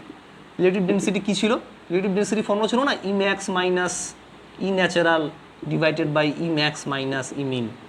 দেখো প্রথম চ্যাপ্টারেই পড়ানো হয়েছিল রিলেটিভ ডেন্সিটি ও, এটা আইডি, এইটা হচ্ছে আইডি। এইটা পুরো অ্যাপ্রক্সিমেট একটা ফর্মুলা, সেই জন্য এই ফর্মুলা তুমি সবার লাস্টে ইউজ করবে। দেখো আমি তোমাকে বলে দিচ্ছি কিন্তু ইঞ্জিনিয়ারিং সার্ভিসে কোশ্চেন করতে হবে, দেখবে ফেসে যাচ্ছ, গেটেরও কোশ্চেন করতে হবে, ফেসে যাচ্ছ। সবার প্রথমে তুমি অঙ্ক দেখলেই ট্রাই করবে এই ফর্মুলা দিয়ে বার করার। যদি এই ফর্মুলা না দেওয়া থাকে তখন তুমি এই ফর্মুলাতে আসবে, যদি এইটাও না দেওয়া থাকে তখন তুমি এটা করবে। So this is your third choice, আমি তোমাকে বলে দিলাম। কিন্তু এই ফর্মুলাটা একদম অ্যাপ্রক্সিমেট ফর্মুলা, এর কিন্তু কোনো ইয়ে নেই, মানে প্র্যাকটিক্যাল সিগনিফিকেন্স নেই। এই ফর্মুলা তুমি প্রথমে ইউজ করবে না। যদি অঙ্কটা এই ফর্মুলা দিয়ে হয়ে যায় সেক্ষেত্রে তুমি এই ফর্মুলা ইউজ করতে পারবে না। পরীক্ষার সময় তোমাকে কী করে ফাঁসাবে জানো? আইডি আছে তো, ধরো ই ম্যাক্স দিয়ে দিল, ই ম্যাক্স ধরো দিলে হচ্ছে ম্যাক্সিমাম ভয়েড রেশিও তো 0.5, ই মিন ধরো তোমাকে দিয়ে দিল হচ্ছে 0.2, আর ই ন্যাচারাল তোমাকে দিয়ে দিল হচ্ছে 0.35। দেখবে তিনটেই দেওয়া আছে, তুমি সঙ্গে সঙ্গে এই ফর্মুলাটা পুট করবে, করে এই ভ্যালু দেশে রিলেটিভ কম্প্যাকশন বার করে দেবে, তোমার অঙ্ক হয়ে যাবে ভুল। আমি তোমাকে বলে দিলাম কেন বলো তো, তোমাকে এই অঙ্কটা দিয়ে করতে হতো। দেখো তো এখানেও তো হয়ে যাচ্ছে, ই মিনিমাম তোমার দেওয়া আছে, তুমি এখানে পুট করো, আর ই মানে হচ্ছে ই ন্যাচারাল, আর কি ন্যাচারালটা পুট করে দাও। যদি তোমার অঙ্ক এই ফর্মুলা দিয়ে হয়ে যায় তুমি এখানে যাবে না, ওরা দিয়ে দেবে পরীক্ষায়। তার মানে এই ইম্যাক্সটা হচ্ছে আননেসেসারি, তোমাকে কনফিউজ করার জন্য দিয়েছিল। They have given you to confused you. তুমি বুঝতে পারলে কেন তোমাকে আমি বলছি? মানে তুমি আমাকে বলতে পারো যে দাদা এই ফর্মুলাটার প্রতি তোমার এত প্রবলেম কেন? কেন প্রবলেম তোমাকে আমি বলছি। প্রবলেমটা এই কারণেই, দেখো এইটা হচ্ছে অ্যাকচুয়াল ইয়ে, মানে এটা হচ্ছে রিলেটিভ কম্প্যাকশনের অ্যাকচুয়াল ডেফিনেশন। রিলেটিভ কম্প্যাকশনের অ্যাকচুয়াল ডেফিনেশন হচ্ছে gamma d max field by gamma d max lab. এখান থেকে এটা আসা যায়, কিন্তু এখান থেকে এটা আসা যায়, আমি আবার বলছি এখান থেকে এটা আসা যায়, কিন্তু এখান থেকে এটা আসা যায় না। দেখো কি করে। গামা ডি মানে কি বলো তো? গামা ডি মানে জি গামা ডাব্লু ডিভাইডেড বাই 1 প্লাস ই, এটা গামা ডির ফর্মুলা। আচ্ছা গামা ডি ফিল্ড মানে কি? গামা ডি ফিল্ড মানে এখানে ন্যাচারাল হয়ে যাবে, আর গামা ডি যদি ল্যাব আমি বলি তাহলে কি হবে? জি গামা ডাব্লু divided by 1 plus e min. হ্যাঁ কি না? ল্যাবে আমি তো মিনিমাম ই পাবো, কেন বলো তো? ল্যাবের গামা ডিটা সবচেয়ে বেশি, গামা ডি যদি বেশি হয় তাহলে ভয়েড রেশিও কম হবে। আরে বাবা ডেন্স হয়ে যাচ্ছে মানে ক্লোজ, তার মানে ভয়েড রেশিও কম, তাহলে গামা ডি ল্যাবের জন্য মিনিমাম পাবো। এবার এই দুটো রেশিও করো তো, গামা ডি এইটা বা এটা করো, তাহলে কি হচ্ছে? এটা উপরে চলে যাচ্ছে। Gamma d field by gamma d lab যদি আমি করি তাহলে কি হবে? এটা উপরে চলে যাবে, মানে 1 plus e min divided by 1 plus e natural, আর জি গামা ডাব্লু কেটে যাবে, জি কেটে যাবে, ঠিক আছে? অতএব তুমি এই ফর্মুলাটা কিন্তু এখান থেকেই ডিরাইভ করে নিয়ে এসছো। তুমি বুঝতে পারলে? This formula is bin derive from the main equation. সেই জন্য এইটা তুমি ইউজ করবে প্রথমে। এর কিন্তু কোনো প্র্যাকটিক্যাল সিগনিফিকেন্স নেই, এটা একটা এম্পেরিক্যালি একটা বার করেছে আর কি, এর কোনো প্রুফ নেই, জাস্ট একটা বের করে রেখেছে। যদি এটা না দেওয়া থাকে সেক্ষেত্রে তুমি আইডি ধরো, তোমাকে পরীক্ষার সময় ইম্যাক্স ইমিন ই ন্যাচারাল দিলই না, পরীক্ষার সময় শুধু তোমাকে আইডি দিল, আইডি হচ্ছে ধরো তোমাকে বললো 60% রিলেটিভ কম্প্যাকশন বার করো, তুমি কি করবে? আইডি দিয়ে তো তুমি দুটো বার করতে পারবে না, তোমাকে তো ই ন্যাচারালও দরকার ইমিনও দরকার। আরে এই ফর্মুলাটাতে বসান, তুমি আমার কথা বুঝতে পারছো? এই ফর্মুলাটাতে যদি তোমাকে বসাতে হয় থেকে যদি তোমাকে রিলেটিভ কম্প্যাকশন বার করতে হয়, তোমাকে ই মিনিমামও লাগবে ই ন্যাচারালও লাগবে, কিন্তু পরীক্ষার সময় কিছুই দেয়নি, শুধু আইডি দিয়েছে, সেক্ষেত্রে নো অপশান, তোমাকে এইখানে যেতেই হবে। এই হচ্ছে আমার বলার বক্তব্য ছিল। এই পরীক্ষায় কিন্তু অলরেডি এটা চলে এসছে, আমি তোমাকে অঙ্কও করাবো, দেখবে তুমি ফেসে যাবে, আমি তোমাকে বলছি দেখো ফেসে যাবে। তুমি যদি এই ফর্মুলা ইউজ না করে এইটাতে চলে আসো, লোকজন জানে না, মানে বইতে তো দেওয়া থাকে, লোকজন জানে না, এটা করে আসে ভুল হয়ে যাবে, ঠিক আছে? অতএব সবার ফার্স্ট প্রেফারেন্স তুমি এটাকে দেবে, এইটা দিয়ে না হলে এটাতে ট্রাই করবে, এটা দিয়ে না হলে তখন এটাতে ট্রাই করবে। তিনটে ফর্মুলাই শর্ট নোটসে লিখে রাখো ঝপাঝপ, তিনটে রিলেটিভ কম্প্যাকশনের ফর্মুলাই শর্ট নোটসে লিখে রাখো ঝপাঝপ। আমি আবার ভালো করে লিখে দিচ্ছি, মুসলাম, কারণ কি রিলেটিভ কম্প্যাকশন ফার্স্ট ফর্মুলা এরকম করে লিখবে, gamma d field by gamma d lab. Second formula লিখবে রিলেটিভ কম্প্যাকশনের 1 plus e min divided by 1 plus e natural, শুধু ই মানে ই ন্যাচারাল আর কি। আর থার্ড ফর্মুলা লিখবে যে 80 প্লাস 20 ইন্টু আইডি, পাশে লিখবে আইডি ইন ফ্র্যাকশন, এখানে কিন্তু পার্সেন্টেজে বসাবে না, মানে 60% যদি থাকে তাহলে 0.60 বসাতে হবে, আমি এটা বলতে চাইছি। মানে 60 বসিয়ে দিও না, তাহলে 100 থেকে বেশি হয়ে যাবে, এই হচ্ছে ব্যাপার। তো দিস আর দ্য 3 ভ্যালুস যেটা তোমাকে বসাতে হবে। তাহলে বুঝতে পারলে প্রথমে এটা বসাবে, এটা না হলে এটা বসাবে, এটা না হলে এটা বসাবে। চলো, কালকে আমি ফার্স্ট শুরু করব হচ্ছে যে আমি কালকে তোমাদের একদম পুরো গ্রাফ থেকে স্টার্ট করব, তোমরা ভালো করে বুঝতে পারবে। কালকে আমি এটাই দিব, ঠিক আছে, কম্প্যাকশন শেষ হয়ে যাবে। চলো, টাটা, গুড নাইট।